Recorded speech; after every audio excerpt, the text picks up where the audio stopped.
Hi!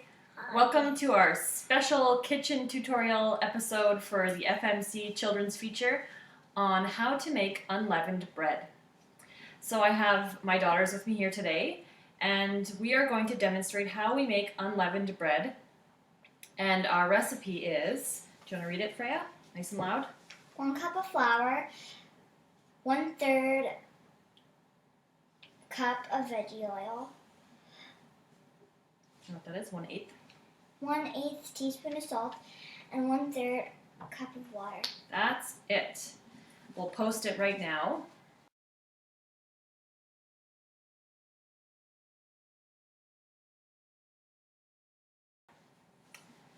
And so what I'm going to have the girls do is mix together. Siga, you want to put the flour in the bowl? Yes, please. Just do it. Okay. Jeez, stop it. My turn. No. Just empty that in, and then Freya's going to add the 1/3 cup oil and the 1/8 teaspoon of salt. Can you reach that? Oh, you want to do the salt, Sig? Okay. Can you reach it carefully without tipping it out? Okay. Okay. An 1/8 teaspoon of salt. Freya, you want to give that a bit of a stir? Oh no, we're going to add the water after. So we're going to mix together the oil, flour, and salt, just gently first. Gently. And then it says to add water and mix until the dough is soft. So I would maybe add half of that at first. Okay, or the whole thing. Whatever. Sorry. That's fine. If we need to add more flour, we'll add more flour.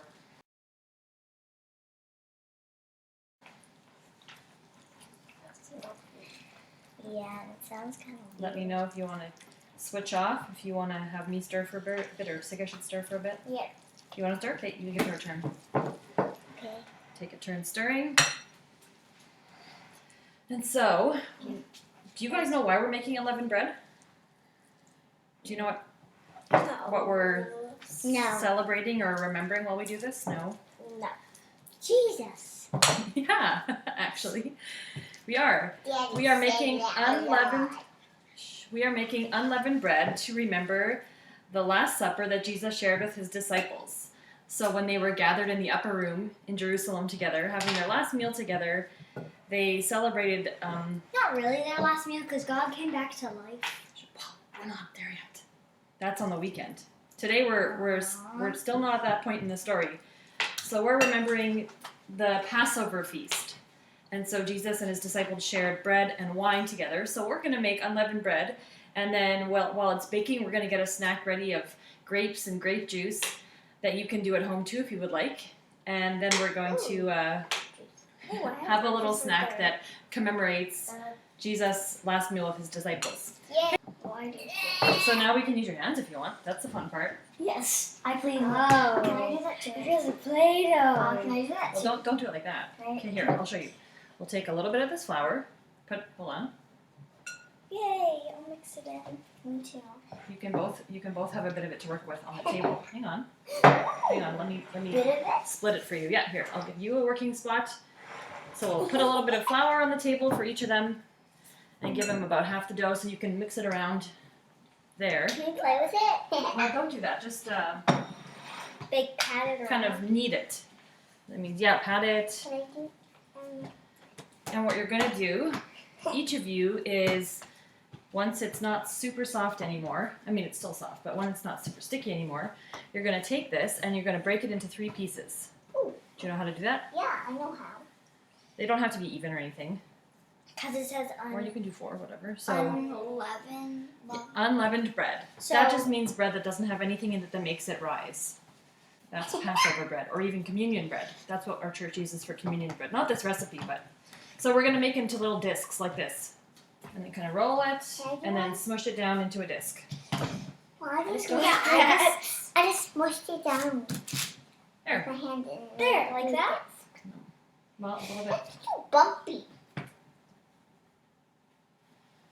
And we'll put that there. Looks kind of like a cookie. It does kind of look like a cookie. Okay, once they're on the pan, and you've made discs, approximately 6 to 8, whatever size you like. They can be pretty rough. We are going to pop these in the oven And we have preheated our oven to 425 degrees Fahrenheit, and they bake for about 8 to 10 minutes, or until you think they look ready, like golden brownish. So we're going to pop these in the oven and meet you back here when they are done. We finished making our unleavened bread together. Was it pretty easy, girls? Yes. Pretty easy recipe to follow. Only 4 ingredients. And we did end up baking it a little bit longer than it said. Maybe almost double, actually, because I wanted it to get nice and done. So you might need to do that too. I think maybe we also made our breads a little too thick. If we had made them thinner, then the 8 to 10 minutes would have been fine. But as you can see, we've gathered around our table now, and we've set up our unleavened bread and our grapes, and we have some juice and honey to go with our unleavened bread. And we've also set up our disciples' characters from our Shine Kit around the table with us to remember that we're celebrating the Last Supper. And so what Jesus had done with his disciples is they had gathered in Jerusalem because they were celebrating the Passover.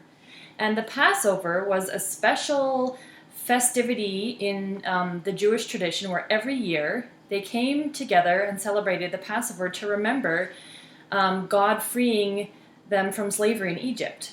So every year this was the huge high point celebration in their religious life for the Jewish people. So they had all come together because that's the time of year it was to celebrate Passover, and they were sitting around a table together. And then I will actually pick up from the Shine Bible and read the story while we're waiting for our bread to cool. That evening, Jesus and the disciples ate their Passover meal together. Jesus said, "I have been looking forward to this Passover, the last Passover before my great suffering." Then he held up the bread and he thanked God. He broke off pieces for everyone and he said, "Take this bread and eat it. This is my body, which I give for you." And then Jesus took a cup of wine. We have grape juice. He thanked God for it, and he shared it with his disciples. And Jesus told them, "This is my blood, which will be poured out for many, for all people. And when I die, there will be a new covenant between God and all of humanity." The disciples wondered, why was Jesus talking about suffering? Then Jesus said, "One of you here is planning to betray me."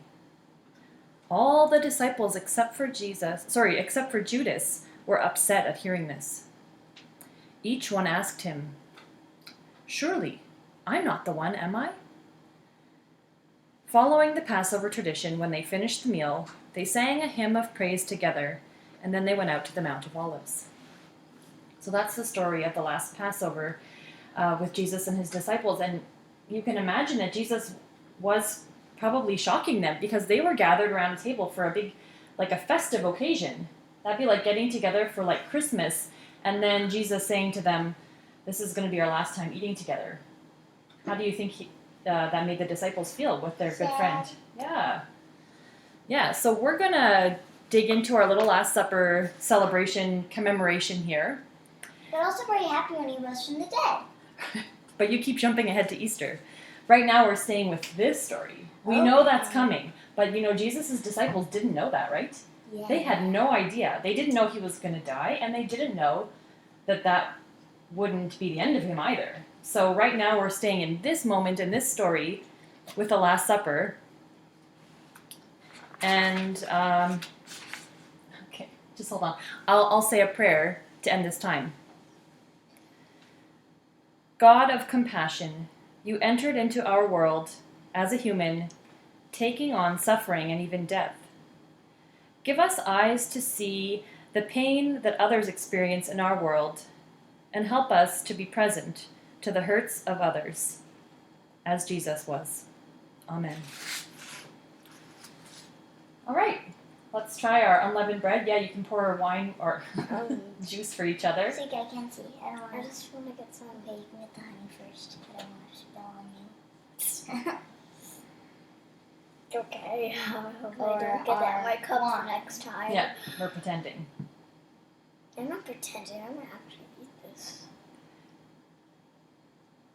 And at church, every Good Friday, the members would traditionally celebrate communion together. But because we're not going to be in church this year, we're all going to be listening to Good Friday services in our homes and celebrating things in our own way this unique time around.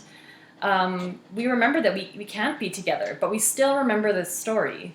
And we look forward to, with hope, to the time when we are able to gather again together as a church family and have a feast together of communion, and what a celebration that will be. Happy Holy Week from us. Happy Holy Week, I guess. Happy Holy Week.